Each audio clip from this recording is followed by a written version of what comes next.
Boa tarde a todos. Aqui fala José Jorge Melembe, representante do primeiro grupo. Primeiro grupo este composto pelos colegas seguintes: Marlane Laura, Eliude Deves, Fernando Elídio, Lactívia Guiruta, Pedro Filimone e Akemi Cardoso.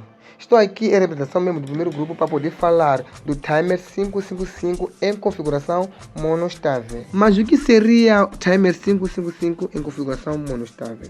Na verdade, trata-se de um temporizador, ou mesmo dizer, circuito integrado, mais versátil e amplamente utilizado na área da eletrônica, desde a sua introdução na década dos anos 1970, isso nos séculos 20. Neste pequeno trabalho, traremos aqui o conhecimento básico dos conceitos, neste caso básico, o princípio de funcionamento do próprio circuito, os símbolos típicos e as diversas aplicações práticas do próprio temporizador. Estamos a falar do Timer 555 em configuração monostável. O Timer 555 é um simpático componente normalmente encontrado na forma de um pequeno invólucro de plástico preto com 8 terminais metálicos na configuração DIP. Nesta configuração, encontra-se 4 terminais de cada lado do invólucro. Para a identificação dos pinos do Timer 5555 no seu empacotamento DIP, observa-se a presença de um pequeno dente no componente ou uma pequena depressão na forma de um círculo. Alinhe o chip de modo que a marcação fique para cima e dessa forma poderá identificar os pinos, contando eles a partir do pino de cima à esquerda e caminhando em sentido anti-horário. Vamos juntos agora conhecer a função dos 8 pinos do circuito integrado 555. Temos como primeiro pino o número 1, que é o ground, é onde nós alimentamos com o terra ou simplesmente o neutro. O pino número 2 é considerado o trigger, que é o gatilho. Este pino ativa o biestável interno e a saída output quando estiver com uma tensão abaixo de 1 ou 3 da tensão VCC. No terceiro pino temos o output, que é a saída, que quando é ativada permanece em VCC por um intervalo de tempo. Um intervalo de tempo este que é definido por alguns componentes externos. Mais para frente poderemos saber de que componentes se trata. No quarto pino temos o reset, que interrompe o ciclo de temporização quando conectado à terra. No quinto pino temos a tensão de controle, que é usada para alterar o funcionamento do comparador interno do chip ligado ao pino limiar, o pino número 6. Que na verdade o pino número 6, o pino linear, ele desativa o interno e a saída output quando estiver com uma tensão acima de 2 a 3 volts em corrente contínua. No pino número 7 temos discharge, que é descarga, que é usado para descarregar o capacitor conectado a este terminal.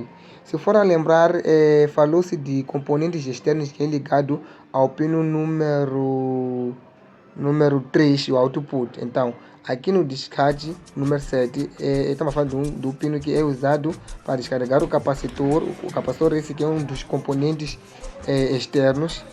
Por fim, temos o pino número 8, o VCC, que é o positivo, que é onde nós devemos conectar o positivo da alimentação, com uma tensão que varia de 5 entre 15 volts.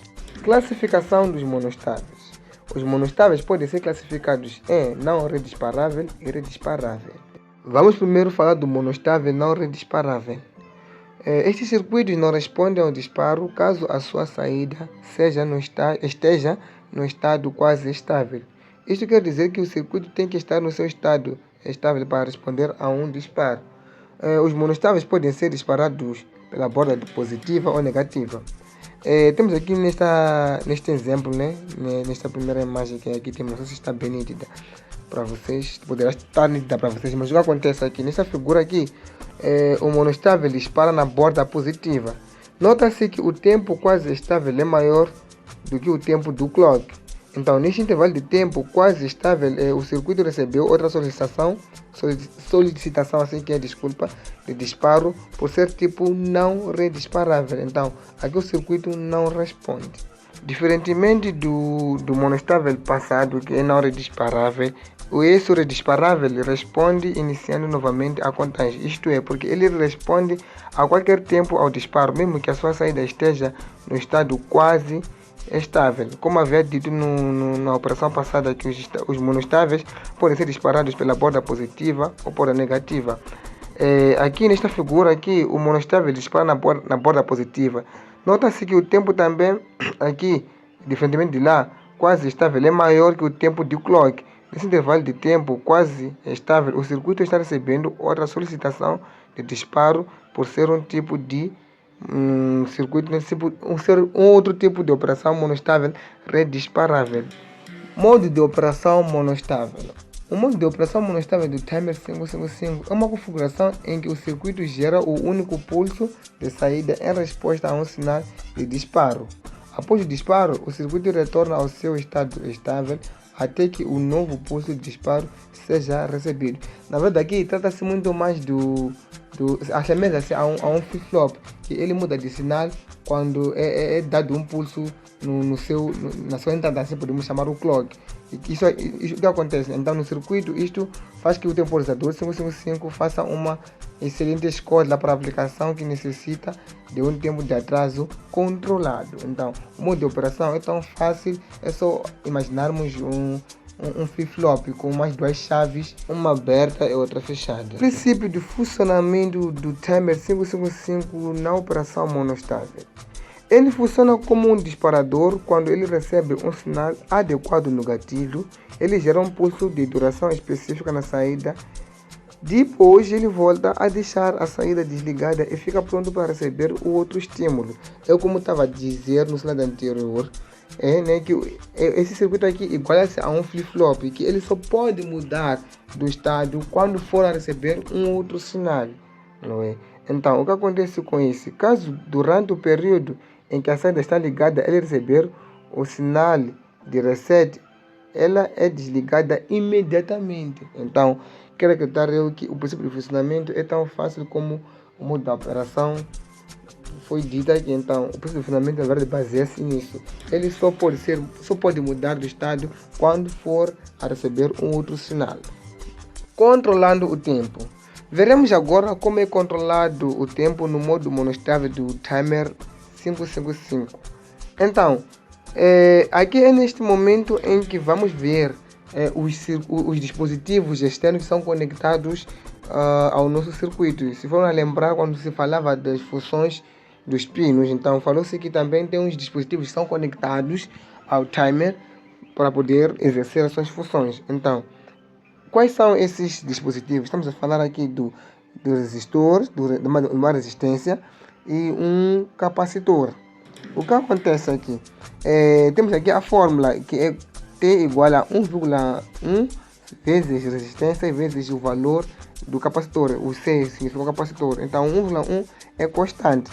Nós podemos ver aqui que o R que é mostrado aqui na fórmula é o valor do resistor em ohm. O C é o valor do capacitor, que é dado em farads. O T é o tempo de saída em segundos.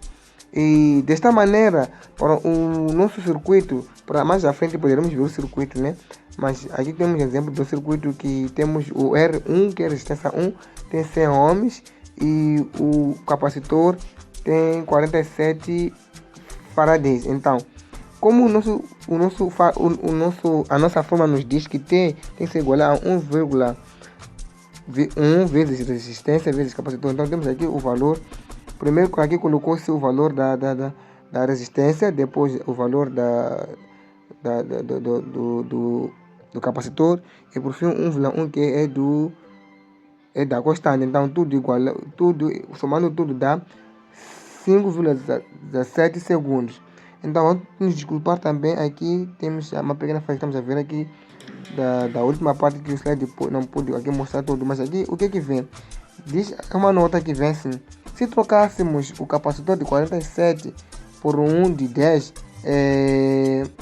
teríamos um atraso de 1,1 segundos. Então era só a questão de trocar o 47 por 10. Então esse é como podemos controlar o tempo do nosso circuito Timer 555 no modo monostável.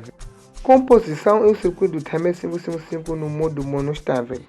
Então, como eu estava a dizer no slide passado, que temos aqui os dispositivos externos. Temos aqui o R1 e o C1. Então, aqui o R1 é a resistência e o C1 é o capacitor.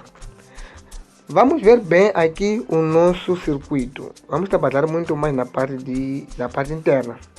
Então, na verdade, aqui nesse circuito, a peça central é um flip-flop.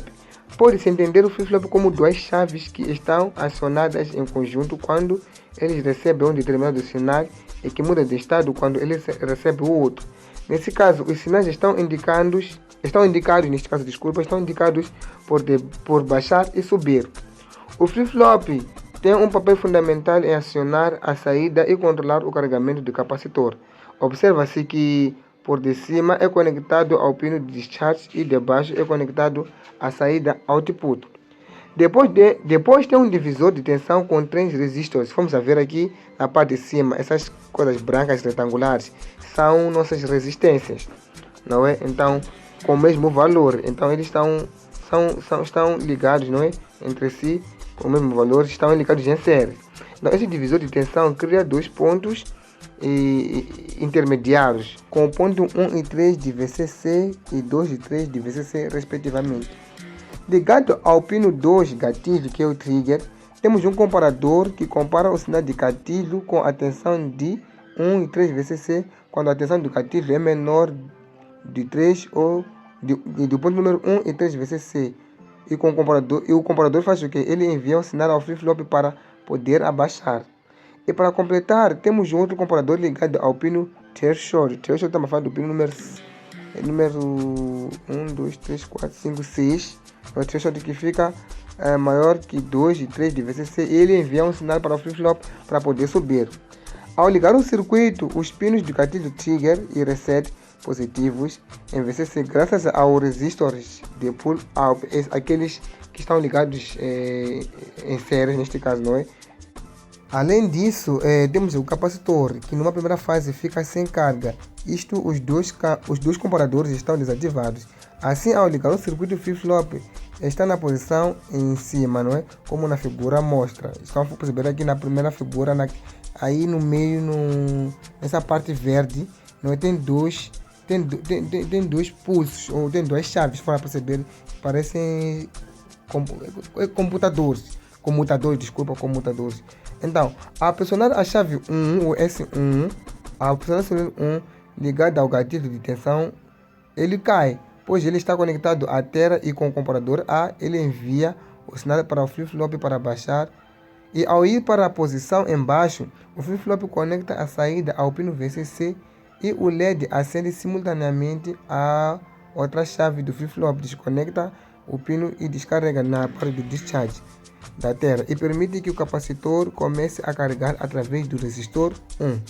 Quando a tensão do capacitor, que está ligado ao pino limiar, o threshold, atinge 1 e 2 do VCC do comparador B, envia o sinal ao flip-flop para subir. E ao ir para a posição em cima, o flip-flop desconecta a carga do VCC e o LED apaga. Ao mesmo tempo, o pino de descarga é conectado à terra, descarregando o capacitor quase imediatamente. Desta forma, o ciclo volta ao estado original e está pronto para receber outro sinal ao gatilho. Se durante o período em que o flip-flop está em posição baixa, ou seja, a saída está ativa e o LED está aceso, a chave 2 for pressionada, o flip-flop receberá um sinal para subir, fazendo o circuito voltar ao estado inicial, e o reset faz com que o circuito volte ao estado original antes do capacitor atingir a sua carga de 2 a 3 VCC, são volts, não estamos falando de corrente contínua. Aplicações do timer 555 no modo monostável. Na verdade, o timer 555 no modo monostável tem diversas aplicações, principalmente relacionadas ao controle de temporização, geração de pulsos e detecção de eventos. Primeira aplicação, temos aqui a aplicação como temporizador. O que acontece? Ele é usado para criar um atraso de tempo, ativando uma saída por um período específico após um evento de disparo. O ideal para a situação como desligamento temporizado e luzes ou dispositivos após um certo tempo. O segundo ponto, ou a segunda aplicação, é de bolsa de botões. O que acontece aqui? Ao usar esse circuito no modo monostável, é possível eliminar os ruídos de um botão físico, garantindo que apenas um único pulso seja gerado, mesmo que o botão seja pressionado várias vezes rapidamente. Temos já o terceiro ponto, que é a detecção de pulsos. O que acontece aqui na detecção de pulsos? Pode ser usado para detectar eventos de curta duração, gerando uma saída de pulsos para cada evento, detectado, não é isto, comum em sistemas de detecção de passagem ou de contadores de objetos. Temos aqui a penúltima aplicação, que é de alarme temporizado. O que acontece aqui? Ele é utilizado para ativar alarmes temporários, como em sistemas de segurança que precisam gerar um alerta por um tempo definido após a detecção de movimento. E por fim temos a geração de pulsos único. O que acontece aqui?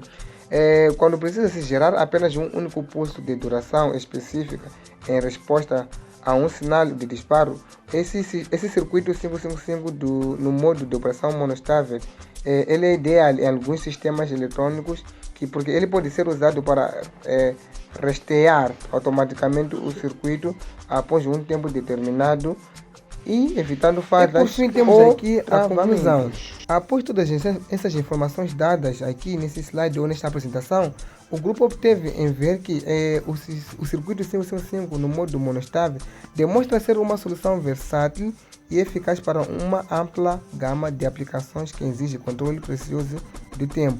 E sua capacidade de gerar pulsos de duração determinada com poucos componentes externos faz dele uma escolha confiável para projetos eletrônicos simples e complexos. Na verdade, a partir dessas aplicações dadas aqui no slide, fica evidente como é que esse circuito é fundamental para a resolução de problemas cotidianos, seja em sistemas de controle, de boosting de botões ou gerações de sistemas temporizados. E ao dominar seu funcionamento, é possível explorar uma infinidade de possibilidades na criação de dispositivos e sistemas de cada vez mais eficazes e adaptadas às necessidades tecnológicas modernas.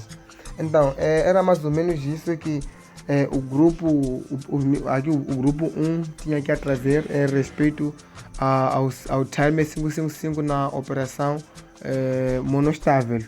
Muito obrigado, sejam bons hoje e sempre.